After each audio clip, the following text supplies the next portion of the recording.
Nationalism की feeling आई बेटा 1857 के बाद। 1857 इंडिया का सबसे बड़ा रेवोल्यूशन बताया है। सबसे पहला रेवोल्यूशन इंडिया में कब हुआ? 1857 में तय हो गया कि भाई हम ब्रिटिशर के अंडर में रह के सर्वाइव नहीं कर सकते। और 1857 के बाद से ब्रिटिश गवर्नमेंट के भी कान खड़े हो गए। क्यों? क्योंकि उनको ये अब समझ में आने लगा कि इनके ऊपर रूल करना इतना आसान नहीं है। वो रेवोल्यूशन बहुत बड़ा रेवोल्यूशन था और अगर सही रास्ता उस रेवोल्यूशन को मिल जाता, जैसे कि मैं कई बार कहती हूँ, तो हम आज़ाद 1947 में नहीं होते, हम आज़ाद 1857 में ही हो जाते। लेकिन उस टाइम पे सही लीडरशिप नहीं थी। लीडरशिप का मतलब जो हमारे मेन लीडर थे बहादुर शाह जफर सेकेंड, उनकी एज हो चुकी थी। प्लस सेकंड सबसे इम्पोर्टेंट चीज कि जो क्राउड था, जो भीड़ थी, जो देश की आजादी के लिए निकली थी, वो अपने रास्ते से क्या हो चुकी थी? भटक गई थी। मैंने कहा था ना 1857 का रेवोल्यूशन एक चिंगारी से स्टार्ट हुआ। तो चिंगारी क्या थी? मंगल पांडे एक ऐसी राइफल जिसके जो बुलेट्स होती हैं, जो कारतूस होती हैं, उसका जो कैप है वो किसकी बनी थी? एक और काऊ की चर्बी से बनी थी, फैट से बनी थी। अब उसको मुंह से ना मुस्लिम खोल सकते थे ना ब्राह्मण खोल सकते थे, और जबकि उसका ये सेंस था कि आपको उसको कारतूस को, उसकी कैप को मुंह से खोलना होता था और फिर उसको लोड करना होता था। तो ये काफी मुश्किल था क्योंकि ना तो ब्राह्मण उसको मुंह लगाते और ना ही मुस्लिम। तो इसलिए ये रेवोल्यूशन हुआ मंगल पांडे के थ्रू और फिर वो इतना बड़ा रेवोल्यूशन बन गया। इसीलिए कहा जाता है कि सिपाहियों का विद्रोह, सोल्जर रेवोल्यूशन भी क्या है? 1857 का रेवोल्यूशन को सोल्जर रेवोल्यूशन भी बोलते हैं। क्यों? क्योंकि सोल्जर्स ने शुरू किया था। इस रेवोल्यूशन को किसने शुरू किया था? सोल्जर्स ने। मंगल पांडे सोल्जर ही तो था, सोल्जर्स ने स्टार्ट किया था। अब यहाँ से जो फीलिंग आई नेशनलिज्म, राष्ट्रवाद, कि भाई हमारी कंट्री है, हम रूल करेंगे, हम चलाएंगे, ये क्यों चलाएंगे? लेकिन हमें देखने को मिलता है सबसे इंपॉर्टेंट चीज 1857 के बाद से ही जो ये फीलिंग आई नेशनलिज्म सबसे इंपॉर्टेंट है। तो यहाँ पे सबसे इंपॉर्टेंट चीज समझो कि 1857 के बाद से ही जो मैंने अभी जैसे कहा ब्रिटिशर्स के कान क्यों खड़े हो गए, क्योंकि उनको ये चीज लगने लगी कि हम इनके ऊपर काफी आसानी से रूल नहीं कर सकते। तो अब इनके ऊपर रूल करने के लिए क्या करना पड़ेगा? इनको समझना पड़ेगा। किसी को डोमिनेट करने के लिए अक्सर इंसान उसके किस चीज पे वार करता है? कमजोरी, कल्चर, संस्कृति, धर्म पे चोट करो वो टूट जाए। सबसे इंपॉर्टेंट चीज है ये। तो इन्होंने क्या कहा कि पहले क्रिटिसाइज किसको करो? इंडिया के कल्चर को क्रिटिसाइज करो। इंडिया के कल्चर के बारे में क्रिटिसाइज कैसे करो? इंटरनेशनल लेवल पे करो, नेशनल लेवल पे करो। कैसे करो? इसमें बहुत से राइटर्स को उतारा गया कि ऐसी किताबें लिखी जाए जिसमें इंडियन कल्चर का क्रिटिसिज्म सबसे ज्यादा हो, और इस तरह से साबित कर दिया जाए कि इंडियंस रूल करने के लिए बने ही नहीं। इंडियंस रूल नहीं कर सकते, ये अपना देश नहीं चला सकते क्योंकि इनके अंदर इतनी ज्यादा बुराइयां हैं। इनका कल्चर बिल्कुल बैकवर्ड है, पुराना है, घिसा पटा है। ये आज भी दैविक रूप में मानते हैं। दैविक मतलब पूजा पाठ और हर चीज भगवान करेगा, भगवान के ऊपर है, किस्मत के ऊपर है। तो भाई दुनिया, इनका देश कौन चलाएगा? हम ब्रिटिशर। हम इन पे क्या कर रहे हैं? हम इन पे एक तरह से रूल करके एहसान कर रहे हैं क्योंकि ये अपना रूल करने के काबिल नहीं है। ये पूरी के पूरा सेटअप किया गया और 1857 के बाद से ब्रिटिशर्स को ये चीज समझ में आ गई कि अगर हमको इन पे रूल करना है, हम इन पे अगर रूल करना चाहते हैं तो सबसे पहली चीज हमें क्या करना होगा? इनके कल्चर को समझ के क्रिटिसाइज करना। क्योंकि क्रिटिसिज्म कब की जाती है? जब तक आप उसको समझोगे नहीं। बुराइयां तभी निकालोगे ना जब आप उस चीज को जानते हो, तभी उसकी बुराइयां आप निकाल सकते हो। तो क्रिटिसिज्म की जाए। अब उसके बाद से 1857 के बाद से वो जो आग थी जिस हमारे अंदर जो चिंगारी की तरह जल रही थी, मैंने आपको बताया था कांग्रेस ने अपने एक अधिवेशन में 2 गुट बांट दिए थे, नरम दल और गरम दल। बताया था नरम दल और गरम दल 2 गुट बन गए थे। नरम दल क्या कहता था? उन्होंने कहा भाई ये रूल कर रहे हैं। यहाँ पे वो नरम दल का ये था ऑब्जेक्टिव कि ये रूल करें, इनको करने दो, लेकिन ये हमारी बात भी रखें। ठीक है? ये हमारी बात भी रखेंगे, जैसे ठीक है वायसराय ये रहे, लॉर्ड ये रहे, गवर्नर्स ये रहे, लेकिन साथ साथ हमारी बात भी रखेंगे। हम कोई आंदोलन नहीं करेंगे, हम कोई मारपीट नहीं करेंगे, हम आराम से अपनी बात रखेंगे। गरम दल क्या कहता था? जब तक हम वायलेंस नहीं करेंगे, हिंसा नहीं करेंगे, इनको कुछ समझ में नहीं आएगा। और इसी नरम दल और गरम दल के चक्कर में आगे हम देखने को मिलता है कि कांग्रेस दो गुट में बांट दी जाती है। कांग्रेस के दो गुट हो जाते हैं, एक नरम दल हो जाता है और एक गरम दल। आपको पता है ना कांग्रेस कब बनी? 1885 में कांग्रेस बनी। सबसे पुरानी पार्टी इंडिया की मानी जाती है कांग्रेस। 1885 में कांग्रेस बनी। उसके बाद दो गुट में बढ़ गई। पहला मूवमेंट आपका अगर मैं बात करूं बंगाल को लेके जो सबसे बड़ा मूवमेंट रहा वो कब हुआ है? बंग बंग मूवमेंट, जिसमें मैंने कहा था आपको कि रविन्द्रनाथ टैगोर ने उस टाइम पे एक सॉन्ग लिखा था, एक गीत लिखा था, अमार सुना बांग्ला, जो बाद में बांग्लादेश का 1971 में बांग्लादेश का क्या बन गया? नेशनल एंथम बन गया। वो किसने लिखा था? रविन्द्रनाथ टैगोर ने। तो ये चीज याद रखना, रविन्द्रनाथ टैगोर ने दो जगह के नेशनल एंथम लिखे हैं, इंडिया के भी और बांग्लादेश के। तो 1971 में जब बांग्लादेश बना तो उन्होंने अमार सुना बांग्ला ले लिया। लेकिन ये सॉन्ग किसके लिए लिखा गया था? बंगाल के मूवमेंट के लिए, क्योंकि आपको पता है बंगाल बहुत बड़ी प्रेसिडेंसी थी। आज जो बांग्लादेश है वो बंगाल था। सोचो, वो सिर्फ एक स्टेट था, एक इतनी बड़ी प्रेसिडेंसी, और ब्रिटिशर्स की नजर इस पे हमेशा से रहती।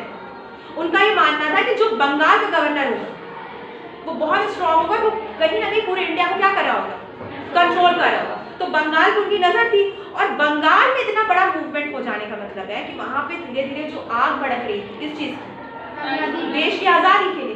तो लॉर्ड कर्जन ने दिमाग लगाया, बंगाल को डिवाइड करने में किसका रोल है? Lord Curzon. लॉर्ड कर्जन ने क्या दिमाग लगाया कि बंगाल को डिवाइड कर। उसने किस बेस पर डिवाइड किया कि बंगाल प्रेसिडेंसी बहुत बड़ी प्रेसिडेंसी है और एक गवर्नर इसको हैंडल नहीं कर सकता। लेकिन उसने किस सेंस पर डिवाइड किया? हिंदू मुसलमान। बिहार ढाका अलग किया, ढाका की तरफ क्या चले जाए? मुस्लिम चले जाए। बिहार और इधर के एरिया में कौन आ जाएंगे? हिंदू आ जाएंगे। उसने इस तरह से डिवाइड किया कि हिंदू मुसलमान क्या हो जाए? अलग हो जाए। ये ब्रिटिशर्स की थ्योरी है, फूट डालो और राज करो वाला। कि उसने सबसे पहले लॉर्ड कर्जन ने क्या किया कि ये रखा प्रेसिडेंसी को कि ये बहुत बड़ी प्रेसिडेंसी है, एक साथ इस पे रूल नहीं कर सकते, तो इसको क्या कर दे? अलग कर दो, तोड़ दो। और किस बेस पे तोड़ा इसने? रिलीजन के बेस, हिंदू मुसलमान। इसी तरह अगर मैं बात करूं कि इंडिया की हिस्ट्री कितने पार्ट्स में डिवाइडेड है? Ancient, medieval, modern. लेकिन पता है कि इसको किस बेस पे डिवाइड किया गया? हिंदू, मुस्लिम और ब्रिटिशर्स। एंशिएंट हिंदू, मेडिवल मुस्लिम और मॉडर्न ब्रिटिशर्स। ये दिमाग किसने लगाया? जेम्स मिल। इंडिया की हिस्ट्री को 3 पार्ट में डिवाइड करने वाला बंदा कौन है? जेम्स मिल। नाम याद रखना, लिख लो। जेम्स मिल जो बहुत बड़े राइटर भी थे, उन्होंने इंडिया की हिस्ट्री को कितने पार्ट्स में डिवाइड किया है? 3 पार्ट्स में, एंशिएंट, मेडिवल और मॉडर्न। इस पे उन्होंने ये दिमाग लगाया कि हिंदू एंशिएंट में आ जाएंगे, जितने हिंदू रूलर हैं राजा हैं, और मेडिवल में कौन आ जाएंगे? मुस्लिम, और ब्रिटिशर्स के लिए मॉडर्न हिस्ट्री। इस तरह से उन्होंने हिस्ट्री को 3 पार्ट्स में डिवाइड किया जेम्स मिल ने। यहाँ तो चीजें समझ में आ गई। इसमें भी उन्होंने सेंस क्या लगाया? हिंदू मुसलमान। और लास्ट में आपको पता है देश की आजादी तक 1947 में भी जो क्लैश हुआ इतना बड़ा हिंदू मुसलमान क्लैश, किस वजह से हुआ? ब्रिटिशर्स की वजह से हुआ। पाकिस्तान बना के चले गए वो।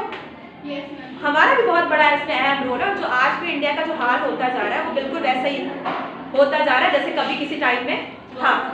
ठीक, तो यहाँ पे बात कर रहे हैं कि 1857 के बाद से इतना हमारे अंदर ये फीलिंग आई कि हमें नेशनलिज्म, इंडिया आज़ाद हो, हम रूल करेंगे, हम ब्रिटिशर्स के अंडर में काम नहीं करेंगे। इसमें मैंने कहा कि बंग बंग मूवमेंट चला।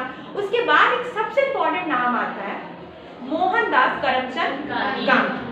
यहाँ तक तो हमारी फीलिंग समझ में आ गई आपको। 1857 के बाद से हमारे अंदर जो फीलिंग नेशनलिज्म की आई वो आगे बढ़ती चली गई, लेकिन उसको कोई पाथ नहीं मिल रहा, कोई रास्ता नहीं मिल पा रहा था। और उस रास्ते को दिखाने वाला बंदा कौन था? मोहनदास करमचंद गांधी। मोहनदास करमचंद गांधी की एंट्री होती है इंडिया में 1915 में, गांधी इंडिया। और आपको पता है यहीं से गांधी एरा स्टार्ट हो जाता है। गांधी एरा कब से स्टार्ट होता है इंडिया में? 1915, क्योंकि गांधी ने इंडिया में कदम रख दिया है। अब साबरमती आश्रम बनाएंगे और इंडिया का पहला सत्याग्रह मूवमेंट होगा। इंडिया का पहला सत्याग्रह मूवमेंट कब होता है? 1970। कौन सा मूवमेंट? चंपारण सत्याग्रह। चंपारण मैंने आपको बताया बिहार का एक छोटा सा डिस्ट्रिक्ट था चंपारण, जहाँ पे क्या काम होता था? इंडिको प्लांटर्स जो थे, इंडिको एक कंपनी थी। किसकी कंपनी थी? ब्रिटिशर्स की कंपनी थी। नील की ब्रिटिशर्स की कंपनी थी। और आपको पता है नील काफी कॉस्टली बनता था उस टाइम पे, क्योंकि नील की खेती होती थी तो उसमें पानी बहुत ज्यादा लगता था और जमीन की जो ह्यूमस कैपेसिटी है वो खत्म हो जाती थी एक टाइम के बाद। तो यानी कि अगर वो बाद में चाहे उस पर गेहूं या चावल करे तो वो बहुत मुश्किल होता था उनके लिए एक बार नील की खेती करने के बाद। प्लस पानी लगता था, मेहनत बहुत लगती थी। और पहले तो ब्रिटिशर्स के जो ये ट्रेडर्स थे इंडिको के, ये इनको अच्छा खासा प्रॉफिट देते थे। लेकिन मैटर क्या यहाँ पे हो गया, 1915 जर्मन्स ने आर्टिफिशियल नील बनाना शुरू कर दिया। जैसे मैंने आपको बताया था, जर्मनी ने क्या किया, आर्टिफिशियल नील बना दी। कब? 1915 में। 1915 में जब आर्टिफिशियल नील बना दी तो जो ब्रिटिशर्स की नील थी उसकी डिमांड क्या हो गई, क्योंकि आर्टिफिशियल नील क्या आ रही थी? सस्ती आ रही थी। और ब्रिटिशर्स की नील क्या थी? महंगी थी। तो और उस नील के आगे ब्रिटिशर्स की नील नहीं चल पा रही थी मार्केट में, इनके डिमांड कम होती चली गई। जब डिमांड कम होती चली गई तो इनका प्रॉफिट भी कम हो गया। तो इन्होंने अब सब कुछ किस पे डालना शुरू कर दिया? फार्मर्स पे। इन्होंने इनको प्रॉफिट देना बंद कर दिया। किसको? फार्मर्स को प्रॉफिट देना बंद कर दिया। और साथ ही साथ उन पे ये प्रेशर डालने लगे कि तुमको खेती करनी ही करनी है, चाहे किसी भी तरह की, हम तुम्हें प्रॉफिट नहीं देंगे। अब ये बेचारे कहाँ पहुंचे, किसके पास पहुंचे? गांधी जी के पास। भाई एक हाँ, वो 3 कथिया सिस्टम की जो जमीन का जो डिवाइड उन्होंने कर दिया कि एक हिस्से का जो प्रॉफिट होगा वो आपको 3 हिस्से का प्रॉफिट किसका हो जाएगा? इंडिको प्लांटर्स का, ब्रिटिशर्स का। तो 3 कथिया सिस्टम को भी हटाया जाता है इसी मूवमेंट के बाद से। एक्चुअल में चंपारण मूवमेंट का मेन एजेंडा जो रहता है वो 3 कथिया सिस्टम को क्या करना रहता है? बंद कर देना रहता है। सिर्फ ये चंपारण में 3 कथिया सिस्टम नहीं चलता है, ये महाराष्ट्र में भी चल रहा होता है। तो जब यहाँ पे बंद होता है तो वहां पे ही बंद हो जाता है। अब ये बंदे कहाँ पहुंचते हैं? गांधी जी के पास कि भाई एक बंदा है जो अफ्रीका से आया है। एक्चुअल में गांधी जी पहले से फेमस रहते हैं।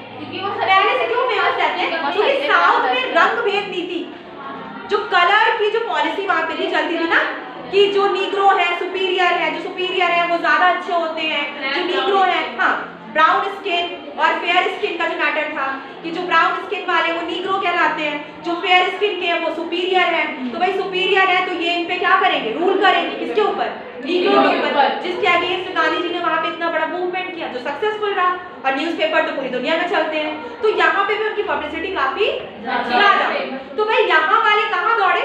गांधी जी के पास कि भाई गांधी जी आप क्या करिए, हमारा जो मैटर है इसको सॉल्व करिए। अब गांधी जी पहले खुद तो नहीं, गांधी जी ने किसको भेजा? डॉक्टर राजेंद्र प्रसाद को भेजा। कहाँ पे? चंपारण। अब चंपारण जब डॉक्टर राजेंद्र प्रसाद है, उन्होंने यहाँ की चीजें देखी तो उन्होंने तकरीबन 300 फाइलें तैयार की।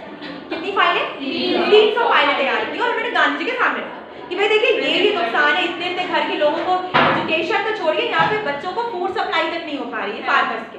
तो गांधी जी वहां पे आए। अब जब गांधी जी वहां पे आए, उन्होंने एक छोटा सा मूवमेंट स्टार्ट किया। तब वहां पे पहली बार इंडिया में गांधी जी को कोर्ट में, कहां पे इंडिया में गांधी जी, अगर मैं बात करूं लॉयर के तौर पे नहीं, आपको पता है गांधी बैरिस्टर थे, वो लॉयर के तौर पे नहीं बल्कि मुजरिम के तौर पे खड़े थे कटघरे में। तो कहां पे? ऐसा पहले हाँ, मोतीहारी कोर्ट, ऐसा कोर्ट जहाँ पे गांधी जी को खड़ा किया गया कि भाई आपने ऐसा आंदोलन क्यों किया। तब उन्होंने ये 300 फाइल किसके सामने रखी? जज के सामने रखी कि भाई देखिए ये चीजें हैं। तब उसने माना कि यहाँ पे जो चीजें हो रही 3 कथिया सिस्टम वो पूरी तरह से क्या है? गलत है। वो मूवमेंट गांधी का सक्सेसफुल है। ब्रिटिशर्स अपनी गलती को मान गए। देखो वहां पे जो फाइल्स रखी गई, जो लॉजिक रखा गया, यहाँ पे कौन बंदा बोल रहा है? बैरिस्टर बोल रहा है। लॉ का जानने हर चीज को दबाया नहीं जा सकता था, क्योंकि वो जानते थे कि अगर हर मूवमेंट को दबाते चले जाएंगे तो ये एक बहुत बड़ा, ब्रिटिशर्स ने हमें बहुत सी छूट भी दी है। जैसे हमारे जो खराब, अगर मैं बात करूं, जो परंपराएं थी, सती प्रथा, या अगर मैं बात करूँ विडो मैरिज नहीं होती थी हमारे यहाँ, इन चीज़ों को उन्होंने सपोर्ट किया कि इसको क्या किया जाए, बंद किया जाए, गलत है ये। तो ऐसा भी उन्होंने नहीं कहा कि भाई इनको इतनी गर्दन इनकी दबा दो कि मर जाए। अगर ये मर जाएंगे तो एक चीज़ याद रखना, किसी को इतना मत डराओ कि उसके अंदर से डर खत्म हो जाए और फिर वो उठ खड़ा हो तुम पे अटैक कर। तो ब्रिटिशर्स ये समझते थे कि इंडियंस को इतना दबाओ जितना ये दब सके, इतना मत दबाओ कि ये खड़े हो जाए हमारे। तो सामने कौन था? गांधी। कौन सा मूवमेंट सक्सेसफुल करके आया था अफ्रीका में? इतना बड़ा मूवमेंट सक्सेसफुल करके आया था। तो बंदे में कुछ तो बात होगी। सत्याग्रह वर्ड उन्होंने अफ्रीका में अगर स्टार्ट किया था, वो इंडिया तक आ गया, तो उस बंदे में कोई तो बात होगी। तो जज को मानना तो पड़ेगा ना। तुम यहाँ पे देखो, इसके बाद हर एक मूवमेंट सक्सेसफुल रहा हो। अगर मैं बात करूँ इसके बाद उनका मिल वर्कर मूवमेंट, खिलाफत मूवमेंट, आगे देखते हैं नॉन कॉपरेशन मूवमेंट उन्होंने खुद वापस ले लिया। क्योंकि वो खुद अंदर से टूट गए थे, वो जो चौरी चौरा का केस हो गया। तो उन्होंने तो कहा था कि वायलेंस नहीं, नॉन वायलेंस, लेकिन चौरी चौरा का जो कांड हो गया उसमें पूरी की पूरी पुलिस चौकी चला दी गई ना। तो इस वजह से गांधी ने मूवमेंट वापस ले लिया। अब यहाँ पे बात करते हैं चंपारण सक्सेसफुल रहा।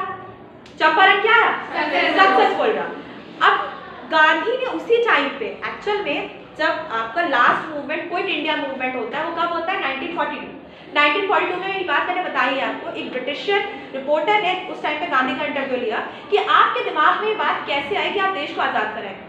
तो उन्होंने कहा था ये बात मेरे दिमाग में 1917 में आ गई, जब मैं चंपारण की गलियों में घूम रहा था कि मैं देश को आजाद कराऊंगा। लेकिन तब ये बात मैंने नहीं कही, क्योंकि उस टाइम पे इंडिया की पब्लिक तैयार नहीं थी। और एक लीडर अकेले कुछ नहीं कर सकता। वो लीडर ही नहीं है जब तक पीछे उसके भीड़ नहीं है।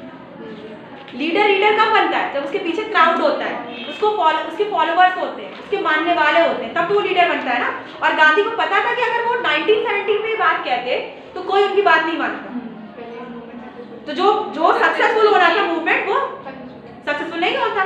तो पहला मूवमेंट सक्सेसफुल रहा। फिर उसके बाद 1918 में क्या होता है?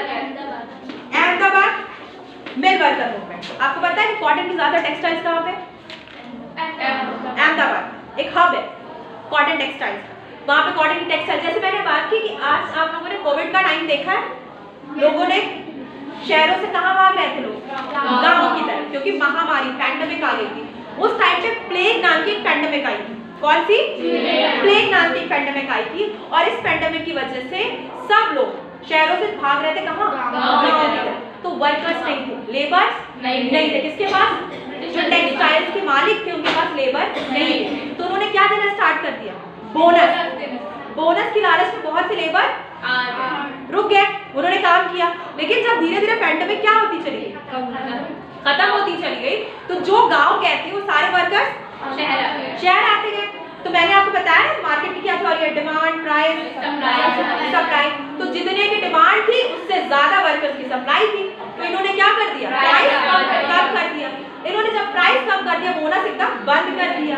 तो ब्रिटिशर्स ने जब बोनस बंद कर दिया, जो ब्रिटिशर्स मालिक थे टेक्सटाइल के, तो इससे वर्कर्स को बहुत बड़ा नुकसान हुआ। वर्कर्स को क्यों लॉस हुआ?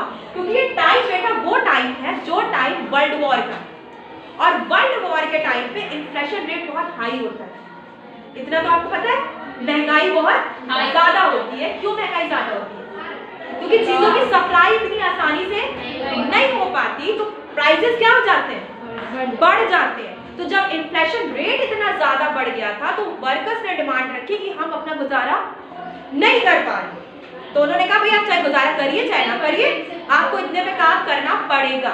अब ये कहाँ गया? गांधी जी के पास।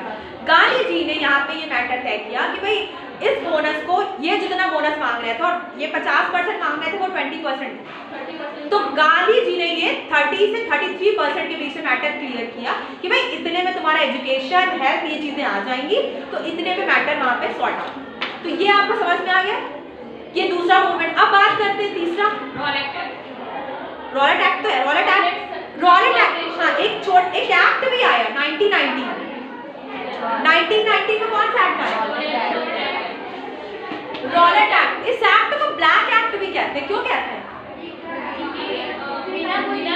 काला कानून कहा जाता है इसको। मतलब 2 साल रखा जाता है बिना किसी सुनवाई के, बिना कोर्ट में में प्रेजेंट हुए सीधे क्या करो, अरेस्ट करो, फांसी या कालापन, जो विवर्क है, कोई सुनवाई नहीं, कोई लॉयर नहीं, कुछ भी नहीं होगा। और ऐसे आपको गिरफ्तार किया जा रहा था, अरेस्ट किया जा रहा था कि आप कोई मार्च में शामिल हो, आपको अरेस्ट कर लिया जाएगा। कोई बड़े क्राइम के लिए नहीं, आप गवर्नमेंट के अगेंस्ट अगर कोई स्लोगन भी बोलते हो तो आपको अरेस्ट कर लिया जाएगा और कोई सुनवाई नहीं। ये क्यों उन्होंने किया? क्योंकि सारी मूवमेंट क्या हो जाए, दब जाए, बंद हो जाए, कोई बाहर ही ना निकले। ब्रिटिशर्स ने ऐसा क्यों किया कि कोई मूवमेंट ही ना हो? जब मूवमेंट नहीं होगा तो प्रॉब्लम ही नहीं क्रिएट होगी। तो ऐसा एक्ट ला दो, ऐसा कानून ला दो कि जिस कानून के तहत कोई सुनवाई नहीं, सीधे क्या हो जाएगी आपको, फांसी, पनिशमेंट। अब इसके बाद रॉलेट एक्ट हुआ। आपको पता है इसी रॉलेट एक्ट के लिए, इसी रॉलेट एक्ट के जिसे मैं बात करूं अगेंस्ट एक मीटिंग रखी गई। कहाँ पे? अमृतसर जलियांवाला बाग। अमृतसर में जलियांवाला बाग है जहाँ पे मीटिंग रखी गई। और इस मीटिंग में क्या तय हुआ कि भाई हम जो है वायलेंस नहीं, नॉन वायलेंस तरीके से गवर्नमेंट का क्या करेंगे, यहाँ पे विरोध करेंगे। भाई आपने जो ये एक्ट लाए वो एक्ट सही नहीं है। अब वहां पे जर्नल कौन था? General Dyer. जैसे ही उसको ये पता चला कि जलियांवाला बाग में एक मीटिंग रखी गई है, उसने तुरंत मार्शल लॉ लगा के वहां वो पहुंच गया।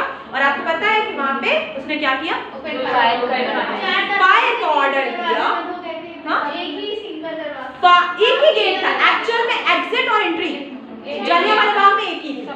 इसीलिए इतनी मौतें हुई, क्योंकि एग्जिट और कहीं से नहीं थी, एंट्री और एग्जिट दोनों एक थी। इसी वजह से वहां लोग भाग नहीं पाए। और जो वॉल थी वो बहुत ऊंची थी, दीवारें बहुत ऊंची थी, इस वजह से भी लोग भाग नहीं पाए।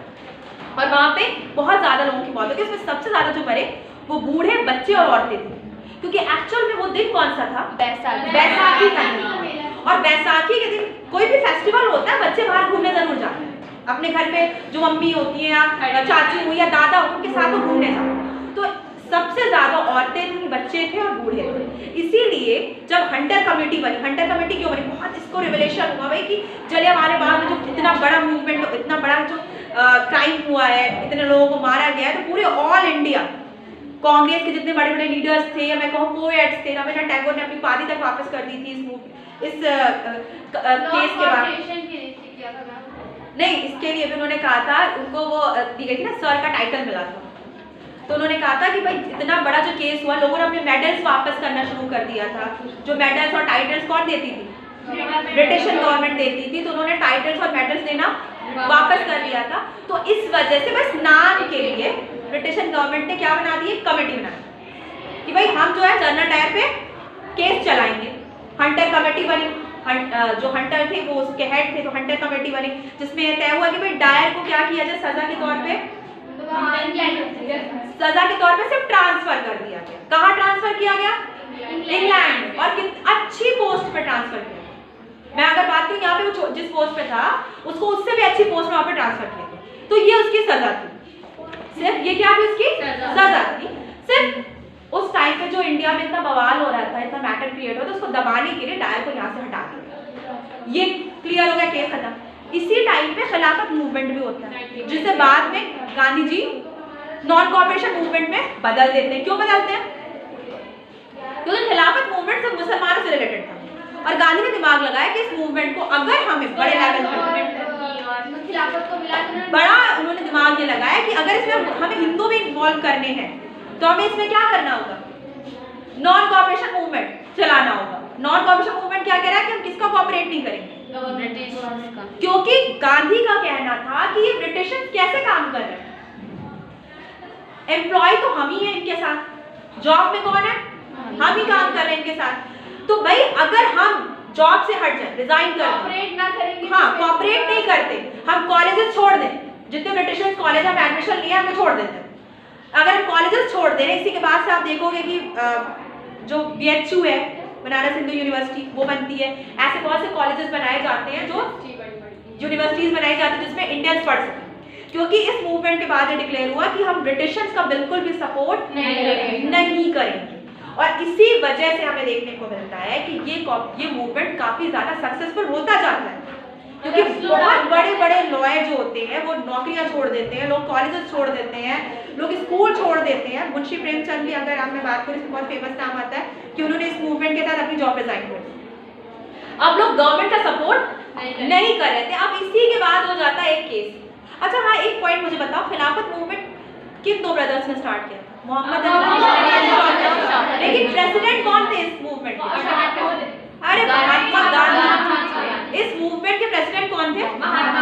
खिलाफत मूवमेंट में मस्जिदों को लेके था ना, क्योंकि क्योंकि एक्चुअल में जो फर्स्ट वर्ल्ड वॉर हुई तो उसमें इंग्लैंड भी एक तरफ था, इंग्लैंड जो पे रूल कर रहा था, ब्रिटिश खलीफा के ऊपर खलीफा और मस्जिदों का भी मैटर था। जो मस्जिदें थी वो किसके अंडर में चली गई? ब्रिटिशर्स के अंडर। और वो उसको क्या करने वाले? तोड़ने वाले। तो खलीफा जो पद है इसको खत्म करवाने वाले। तो इसको लेके भी मूवमेंट चला कि भाई यहाँ पे ये जो है कि हम भी मुसलमान हैं और इंग्लैंड को हमें क्या करना है, अपनी पावर दिखानी होगी। तो उन्होंने मूवमेंट स्टार्ट किया, लेकिन गांधी ने दिमाग क्या लगाया कि भाई हम खिलाफत मूवमेंट को ऐसा बनाते हैं कि इसमें हिंदू भी आ जाए। तो हिंदू कैसे आएंगे? मास मूवमेंट हो जाएगा इस तरह। हाँ, इन्होंने कैसे किया इस मूवमेंट को और बड़ा करने के लिए, क्योंकि गांधी को एक चीज बिल्कुल क्लियर थी कि ना सिर्फ हिंदू आजादी दिला सकते और ना सिर्फ मुसलमान आजादी दिला सकते। आजादी कौन दिलाएगा? जो इंडियन होगा, और इंडियन सब है। तो उन्होंने ये दिमाग लगाया। इसीलिए आप देखते हो पूना पैक्ट में जब दलित अलग हो जाते हैं रिजर्वेशन में, तो गांधी कहते हैं नहीं, गांधी बौखला जाते हैं, कहते हैं नहीं, दलितों को क्यों अलग कर रहे हो? दलितों को अलग नहीं करना है, दलितों को भी इसमें शामिल करो, क्योंकि वो अलग से रिजर्वेशन लेके आते हैं ना। कौन? Doctor Bhimrao Ambedkar. B R Ambedkar. 1932 में पूना पैक्ट होता है ना, तो उस टाइम पे। अब यहाँ पे क्या हुआ, नॉन कॉर्पोरेशन मूवमेंट सक्सेसफुल रहा, लेकिन 1922 में क्या हो गया? चौरी चौरा कांड। चौरी चौरा कांड आपको बताया है, उनकी पूरी पुलिस चौकी जला दी जाती है, जिसके बाद गांधी जी इस मूवमेंट को वापस ले लेते हैं। अब कुछ टाइम तक बिल्कुल शांति का माहौल चल रहा है, तो गांधी जी क्या है, अरेस्ट है, जेल में। वो मास मूवमेंट की तैयारी करने लगे। अब एक बहुत बड़ा मूवमेंट स्टार्ट होता है 1930 में। ये मूवमेंट क्यों स्टार्ट होता है? सॉल्ट। एक्चुअल में एक सॉल्ट लॉ आता है। कौन लाता है? ब्रिटिश गवर्नमेंट का। ब्रिटिश गवर्नमेंट लाती है। साइमन कमीशन की भी एंट्री हो चुकी है। साइमन कमीशन कौन कमीशन? जो इंडिया में ये तय करने आता है कि इंडिया में ब्रिटिशर रूल नहीं करेंगे, कैसे कर रहे हैं, सही से कर रहे हैं या ब्रिटिशर रूल ही चलना चाहिए क्योंकि ब्रिटिशर्स अच्छे से काम कर रहे हैं। तो सर जॉन साइमन उसके हेड रहते हैं। तो कमीशन को क्या नाम दिया जाता है? Simon commission. लेकिन इंडिया में इसको गो बैक के नारे क्यों लगते हैं? गोरा कमीशन भी कहते हैं, क्योंकि भाई अगर आप जिस कमीशन के लिए जैसे बात करूँ, मैं क्लास 11 की बात कर रही हूँ, तो उस क्लास 11 के लिए मैंने एक कमेटी बनाई। तो उस कमेटी में क्लास 11 का कोई बच्चा भी शामिल होना चाहिए जो अच्छे से प्रॉब्लम बता पाएगा कि गलतियां क्या है। लेकिन कमीशन में कोई इंडियन नहीं था, उस कमीशन में कोई भी इंडियन नहीं था, इसलिए उस कमीशन को क्या नाम दिया गया था? गोरा कमीशन भी कहा गया था, क्योंकि उसमें सारे के सारे ब्रिटिशर्स थे। और जैसे ही वो कमीशन इंडिया आता है उसको बहुत ज्यादा विद्रोह का सामना करना पड़ता है, विरोध का सामना करना पड़ता है, और साइमन कमीशन गो बैक के नारे लगते हैं और इंडिया से साइमन कमीशन को वापस दे दिया जाता है। उसके बाद सॉल्ट लॉ। सॉल्ट लॉ क्या कहता है? कि इंडिया नमक स्टोर नहीं कर सकता, नमक बना नहीं सकते। इतनी प्रॉब्लम। और पता है सॉल्ट सबसे बेसिक चीज होता है। सॉल्ट सबसे बेसिक चीज है, और अगर सॉल्ट पे इतना ज्यादा टैक्स हाई कर दिया जाएगा तो फिर महंगाई तो बढ़ती चली जाएगी। और ब्रिटिशर्स ही इसको बनाएंगे क्योंकि इंडियंस बना नहीं सकते, इंडियंस स्टोर नहीं कर सकते। तो इसी को लेके गांधी जी ने क्या किया? Salt march. सॉल्ट मार्च कब होती है? जिसे डांडी मार्च भी कहते हैं, क्योंकि डांडी से तो डांडी मार्च भी कहते हैं और इसे सॉल्ट मार्च भी कहते हैं, दोनों नाम इसको दिया जाता है। इसी के बाद एक मूवमेंट आता है जिसे हम कहते हैं सिविल। अब ये सविनय अवज्ञा आंदोलन इसे कहते हैं। ये मूवमेंट क्यों हुआ था? लोगों से कहा गया कि आप आइए और आजादी में शामिल होइए। अच्छा, आपको पता है कि कौन ऐसा मूवमेंट है जिसमें विमेंस ने बहुत ज्यादा पार्टिसिपेट किया? अगर मैं बात करूं, प्रेग्नेंट विमेंस तक जेल गई है। इस मूवमेंट में विमेंस ने बहुत ज्यादा पार्टिसिपेट किया है, बढ़ चढ़ के पार्टिसिपेट किया है, और बहुत से ऐसे नाम हमें इस मूवमेंट के बाद देखने को मिलते हैं विमेंस में लगे। अगर मैं बात करूं तो यहाँ पे सिविल डिसोबीडिएंट मूवमेंट होता है, लेकिन बाद में इस मूवमेंट को वापस भी ले लिया जाता है। इस मूवमेंट को वापस कब लिया जाता है? कॉन्फ्रेंस के बाद 3 राउंड टेबल कॉन्फ्रेंस होती है। इंग्लैंड में कितनी राउंड टेबल कॉन्फ्रेंस होती है? 3। पहली राउंड टेबल कॉन्फ्रेंस कब होती है? 1931 1930 में। दूसरी राउंड टेबल कॉन्फ्रेंस 1931 में, तीसरी राउंड टेबल कॉन्फ्रेंस 1932 में। 1930 में पहली राउंड टेबल कॉन्फ्रेंस हुई, कांग्रेस नहीं जाती है, यानी गांधी जी को नहीं बुलाया जाता है। लेकिन 1931 की राउंड टेबल कॉन्फ्रेंस में गांधी जी को बुलाया जाता है, क्योंकि इंग्लैंड और ब्रिटिश गवर्नमेंट ये समझ चुकी थी कि बिना कांग्रेस हम इंडिया की बात नहीं कर सकते। तो गांधी जी को सेकंड जो राउंड टेबल कॉन्फ्रेंस होती है उसमें बुलाया जाता है, और जहां पे ये अपनी बात बिल्कुल मजबूती से रखते हैं, उनकी बात भले मारी नहीं जाती। लेकिन फिर एक मीटिंग होती है दिल्ली में, किसके साथ? लॉर्ड इरविन के साथ, 1930 में। हाँ, जिसे गांधी इरविन पैक्ट भी कहते हैं, दिल्ली समझौता भी कहते हैं, इसे दिल्ली सेटलमेंट भी कहते हैं। और यहाँ पे गांधी पे एक आरोप भी ये लगता है कि अगर गांधी जी चाहते तो भगत सिंह को आजाद करा सकते थे। ये कितना सच और कितना गलत यहाँ पे ये कहा जाता है कि जब वो इरविन से बात कर रहे थे तो वो इरविन के सामने ये भी कह सकते थे कि आप रॉलेट एक्ट तो वापस, हम ठीक है आप रॉलेट एक्ट वापस ले लो, हम सिविल डिसऑर्डर वापस ले लेते हैं, लेकिन आप भगत सिंह को क्या कर दो? आजाद कर दो। तो बहुत से हिस्ट्री देखो हमेशा दो फेज से लिखी जाती है, कोई किसी को अच्छा कहता है, कोई किसी को बुरा कहता है। तो यहाँ पे गांधी के ऊपर ये भी आरोप लगता है कि भाई अगर वो चाहते तो भगत सिंह को आजाद करा सकते थे। लेकिन यहाँ पे एक पॉइंट ये भी है कि भगत सिंह ने खुद एक्सेप्ट किया था, भगत सिंह ने खुद एक्सेप्ट किया था कि उन्होंने साजिश को गोली मारी और उन्होंने पार्लियामेंट में बम फेंका था। तो वो दो चीज वो खुद एक्सेप्ट कर चुके थे। अच्छा, कौन ऐसा, अगर मैं यहाँ पे एक छोटा सा जीके का क्वेश्चन आपसे करती हूँ कि कौन ऐसा इंसान है कि उसकी फांसी के बाद जब उसका वेट, फांसी का जो उस डिक्लेयर हो गया कि भाई आपको फांसी मिल जाएगी, उसके बाद जब उसका वेट किया गया उसका वेट ज्यादा था? एक्चुअल में आपको पता चल जाए कि आपकी मौत होने वाली है तो आप कम पे खाना पानी सब छोड़ दोगे तो आपका वेट क्या हो जाएगा? कम हो जाता है वेट। अक्सर जो फांसी देने के बाद जब वेट चेक किया जाता है तो टेंशन में आपका वेट क्या हो जाता है? कम हो जाता है। लेकिन ऐसा कौन था जिसका वेट बढ़ गया था? भगत सिंह का वेट क्या हो गया था? बढ़ गया था। अब भाई उन्होंने खुशी खुशी देश की आजादी के लिए अपनी कुर्बानी कबूल की थी। इतनी कम एज में इतना वहां तक कर जाना बहुत बड़ी बात होती है। जिस एज में लोग कुछ और ही सोचते हैं उस एज में उन्होंने देश की आजादी के लिए सोचा। 23।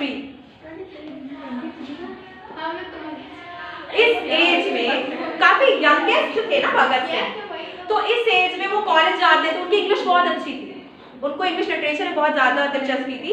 लेकिन उनको गांधी की लॉजिक से ज्यादा पसंद चंद्रशेखर आजाद आते थे, जो कहते थे कि भाई ब्रिटिशर्स तभी हटेंगे जब इनके सर पे बम मारा जाएगा। और उन्होंने पार्लियामेंट में पार्लियामेंट में बम फेंक के उन्होंने क्या कहा था? नहीं, वो उस टाइम पे गरम दल एक हो गया था, लेकिन थॉट्स थे लोगों के। पार्लियामेंट में बम फेंक के भगत सिंह ने ये कहा था कि गोरों के कान में आवाज तभी जाएगी जब इनके सर पे बम गिरेगा। तो उन्होंने बम पार्लियामेंट में फेंक दिया। उसके बाद उन्होंने गोली मार दी थी सामने से, जिसकी वजह से उन्हें क्या हो गया था? रॉलेट एक्ट था। अब भाई आपने क्या किया है? आपने किसी ब्रिटिश को ऑफिसर को गोली मार दी है तो आप बच के तो जाओगे और उनको फांसी की सजा हो जाती है। तो ये तय होता है कि भाई गांधी जी चाहते तो इरविन के सामने ये पॉइंट रखते, पर गांधी जी ने इस पॉइंट को इसलिए भी नहीं रखा, उस टाइम की जो सिचुएशन रही होगी, क्योंकि